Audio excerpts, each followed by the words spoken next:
Hello friends সকলোকে হোলিৰ শুভেচ্ছা জ্ঞাপন কৰিলোঁ।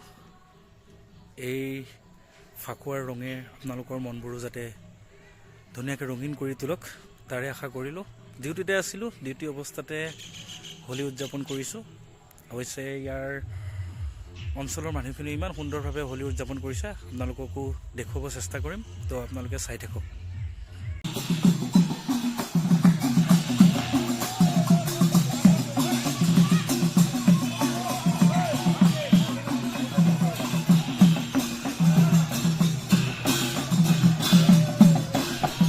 সঁচাই ইমান ধুনীয়া লাগিছে, ইমান ধুনীয়া আনন্দমুখৰ পৰিৱেশ।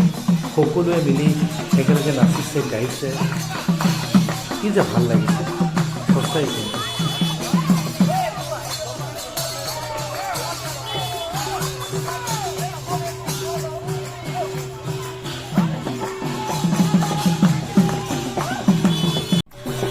আচলতে হোলী কেৱল ৰঙৰ উৎসৱেই নহয়, ই হৈছে সুখ, আনন্দ, প্ৰেম আৰু ভাতৃত্ববোধৰ প্ৰতীক। কি যে ধুনীয়া লাগিছে আজি এই অঞ্চলৰ মানুহখিনিক দেখি। আজিৰ দিনটোত মানুহে পাৰম্পৰিক সুখ, মান অভিমান পাহৰি ইজনে সিজনক ইমান ধুনীয়াকৈ ফাকুৱা লগাই সাৱটি ধৰি শুভকামনা জনাইছে। সঁচাই কিন্তু বহুত আনন্দমুখৰ পৰিৱেশ, বহুত ভাল লাগিলে। সেইখিনিতে আৰু এটা কথা ক'ব বিচাৰিছোঁ, এই ইয়াত টিকলা তিনিজনক দেখিছেনে আপোনালোকে? বাল্টি এটা লৈ ৰখিছে।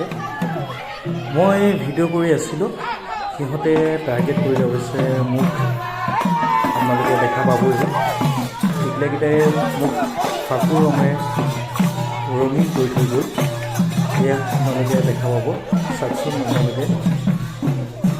এয়া টিকলা তিনিটামান এয়া মোক টাৰ্গেট কৰিছে আৰু অৱশেষত মোক ফাকুৰ ৰঙে ৰঙীন কৰি থৈ গ'ল।